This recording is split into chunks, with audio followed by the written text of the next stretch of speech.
ಕಾವ್ಯ ಜನ ನಿಮ್ಮನ್ನ ಜೋಡಿಯಾಗಿ ಇಷ್ಟಪಡ್ತಾ ಇದ್ದಾರೆ. ಕಾವ್ಯ ಮತ್ತೆ ನಿಮ್ಮ ಇದು ನಿಜವಾಗ್ಲೂ ನನಗೆ ಎಷ್ಟು ಆಶ್ಚರ್ಯ ಅಂದ್ರೆ ಮೇಡಮ್ ಅದು ನಾವು ಸುಮ್ಮನೆ ಸೀರಿಯಸ್ಲಿ ಲವ್ ಇದ್ದಂಗೆ ಕಾಣಿಸ್ತಿತ್ತು ನಿಮ್ ಕಣ್ಣಲ್ಲಿ, ನೀವು ಅವ್ರಿಗೆ ತುಂಟಾಟ ಮಾಡ್ತಾ ಇದ್ದಿದ್ದು ಎಲ್ಲವೂ ಕೂಡ ಆಸ್ ಎ ಫ್ರೆಂಡ್ ಆಗಿ ಇತ್ತು. ನನಗೆ ದೊಡ್ಡ ಆಶ್ಚರ್ಯ ಆಗೋದೇನೋ ಸಣ್ಣ ಸಣ್ಣ ಮೂಮೆಂಟ್. ಈಗ ಕಾವ್ಯ ಇಲ್ಲಿ ನಡ್ಕೊಯ್ತಾ ಇರ್ತಾರೆ, ಸುಮ್ಮನೆ ನೋಡಿರ್ತೀನಿ, ಅದನ್ನೆಲ್ಲ ತಗೊಂಡು ಅದನ್ನೆಲ್ಲ ಇದು ಮಾಡಿ ವೈರಲ್ ಮಾಡಿರೋದು ನನಗೆ ಅದೇ ಆಶ್ಚರ್ಯ ಆಗೋದು. ಎಷ್ಟು ಸಣ್ಣ ಚಿಕ್ಕ ಚಿಕ್ಕ ವಿಚಾರಗಳನ್ನ ನೋಟಿಸ್ ಮಾಡೋರೆ, ಆ ಥರ ನೋಡೋರೆ ಶೋನ ಅಂತ ನನಗೆ ಆಶ್ಚರ್ಯ ಆಯ್ತದೆ. ನನಗೇ ಮರ್ತೋಗ್ಬಿಟ್ಟಿರ್ತದೆ ಅದು. ಈಗ 100-120 ದಿನದಲ್ಲಿ ಅದಾಗೈತೆ ಅಂತಾನೆ ಗೊತ್ತಿರಲ್ಲ, ನೋಡ್ಮೇಲೆ ಗೊತ್ತಾಗೋದು ಇದು ಮಾಡಿದ್ದು ನಾನು ಹಿಂಗಾಗಿತ್ತ ಅಂತ.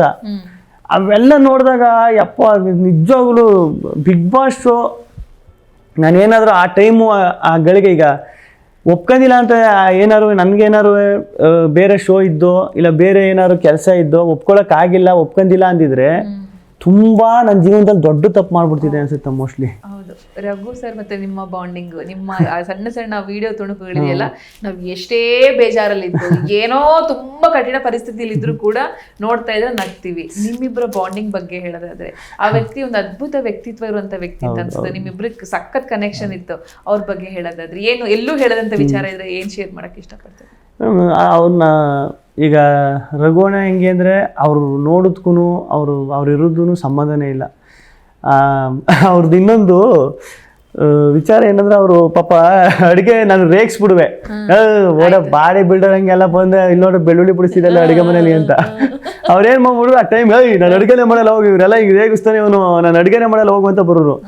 ನೆಕ್ಸ್ಟ್ ಇಮಿಡಿಯೇಟ್ ಆಗಿ ಹೋಗಿ ಒಂದು ಹೊತ್ತು ಅಡುಗೆ ಮಾಡ್ತಿರಲ್ಲ ಅಷ್ಟೇ. ಈಗ ಮಧ್ಯಾಹ್ನ ಬೆಳಿಗ್ಗೆ ಹಂಗೆ ಅಂದಿರು ಮಧ್ಯಾಹ್ನದ ಅಡುಗೆ ಮಾಡ್ತಿರಲ್ಲ ಅವರು, ತಿರ್ಗಿ ಸಾಯಂಕಾಲ ಹೋಗಿ ಮಾಡ್ತಾ ಇರೋರು. ನಿನ್ಗೇನು ಮಾನ ಮಾಡೋದಿಲ್ಲ ಬೇಡ ಹಂಗೆಲ್ಲ ಹೇಳಿದ್ರು ಬಂದು ಅಂತ ನಾನು ರೇಗಿಸೋದು. ಅವ್ರು ಹೆಂಗೆ ಅಂದರೆ ನಿಮ್ಗೆ ಅವ್ರಿಗೆ ಇಂಥ ವಿಚಾರ ಗೊತ್ತಿಲ್ಲ ಅನ್ನಂಗೆ ಇಲ್ಲ ಮೇಡಮ್. ನೀವು ನಾನು ಸುಮಾರು ಸತಿ ಅದನ್ನ ಕೇಳ್ಬಿಟ್ಟಿದ್ದೀನಿ. ಇಂಥ ವಿಚಾರ ಗೊತ್ತಿಲ್ಲ ನನಗೆ, ನೀವು ಏನ್ರ ಬಗ್ಗೆನಾದ್ರೂ ಕೇಳಿ, ನೀವು ಸಿನಿಮಾ ಬಗ್ಗೆ ಕೇಳಿ, ಇಂಥ ಸಿನಿಮಾ ನೋಡಿದ್ದೀರಾ ಅಂತ, ಇಂಗ್ಲೀಷ್ ಹಿಂದಿ ತಮಿಳು ತೆಲುಗು ಯಾವ ಸಿನಿಮಾ ಬಗ್ಗೆ ನಾನು ಕೇಳಿ, ಇಂಥ ಸಿನಿಮಾ ನೋಡ ಅಲ್ಲಿ ಒಳಗಡೆ ಇದ್ದಾಗ ಡಿಸ್ಕಸ್ಸು.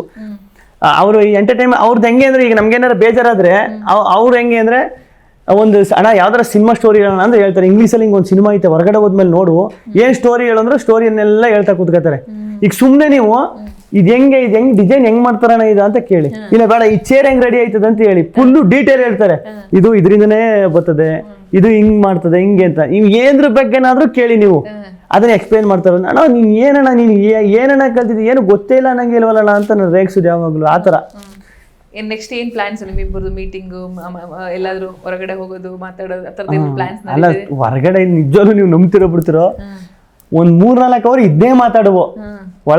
ಹೊರಗಡೆ ಹೋದ ತಕ್ಷಣ ಇಲ್ಲಿಗೆ ಹೋಗ್ಬಿಡುವ, ಎಲ್ರೂ ಇಲ್ಲಿಗೆ ಹೋಗ್ಬಿಡುವ, ಇಲ್ಲಿ ಪಾರ್ಟಿ ಮಾಡುವ, ಇಲ್ಲ ಇಲ್ಲಿ ದೇವಸ್ಥಾನಕ್ಕೆ ಹೋಗುವ ಎಲ್ಲ ಸೇರ್ಕೊಂಡು ಹಿಂಗೆ ಅಷ್ಟು.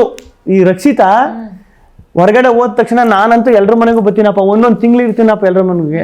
ರಕ್ಷಿತಾ ಆಗುದೇ ಸುಮ್ಮನೆ ಹೊರಗಡೆ ಹೆಂಗಿದ್ದದೋ ಏನಿದ್ದದೋ, ಇಲ್ಲ ನಾನು ಹಂಗೆಲ್ಲ, ನಾನು ಎಲ್ರ ಮನೆ ರಘು ಒಂದೊಂದು ಮನೆ 1 ತಿಂಗಳು ಇರ್ತೀನಿ, ನಿಮ್ಮ ಮನೆಗೆ ಬಂದು 1 ತಿಂಗಳು ಇರ್ತೀನಿ, ಎಲ್ರ ಮನೆಗೂ 1 ತಿಂಗಳು ಇರ್ತೀನಿ, ಎಲ್ಲ ಲಾಗ್ ಮಾಡ್ತೀನಿ, ಯೂಟ್ಯೂಬ್ಗೆ ಹಾಕ್ತೀನಿ ಅಂತೆಲ್ಲ.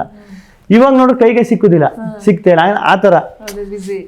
ಅಷ್ಟು ಅಂದರೆ ಗೊತ್ತಿರ್ಲಿಲ್ವಲ್ಲ ಮೇಡಮ್, ಅಷ್ಟೊಂದು ನೋಡಿರ್ತಾರೆ ಜನ, ಅಷ್ಟೊಂದು ಇಷ್ಟಪಟ್ಟಿರ್ತಾರೆ, ಅಷ್ಟು ಈ ಸೀಸನ್ ಅಷ್ಟೊಂದು ತಗೊಂಡಿರ್ತಾರೆ ನೋಡ್ರಿ. ಆ ಟೈಮು ಸಿಗು ಜನ ಎಲ್ಲ ಮ್ಯಾಟ್ರ್ ಆಯ್ತಾರೆ ಅನ್ನೋದು ಅದಕ್ಕೆ.